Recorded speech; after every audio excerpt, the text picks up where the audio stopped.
mga kapuso, live po ako ngayon dito sa A.B. Fernandez Street, dito sa Dagupan City, isa sa mga pangunahing kalsada ng nasabing lungsod.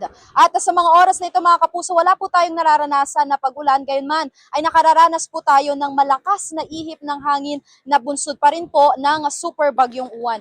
Kung inyo pong makikita mga kapuso sa aking likuran ay nakararanas na rin po ang mga residente rito ng gutter deep na antas ng baha, hindi pa po tiyak kung ito po ay bunsod ng high tide o di kaya ay bunsod naman po ng mga tubig na nanggaling po sa mga upstream rivers. Samantala sa ating paglilibot kanina mga 4 p.m. mga kapuso ay wala pa naman po tayong nadatnan na pagbaha dito sa nasabing kalsada, pero ayon sa mga lokal, mga 6 p.m. daw po ay doon na nagsimula na napansin nila yung unti-unting pagtaas ng tubig baha dito sa kalsadang ito. Kung inyo makikita mga kapuso ay may mga styrofoam po na lumuluta, mga basura po na nagkalat na po dahil pa rin po dito sa baha na nararanasan sa kanilang lugar. Yan muna ang mga latest na balita mula rito sa Dagupan City. Ako po si Sandy Salvacio ng GMA Regional TV at GMA Integrated News.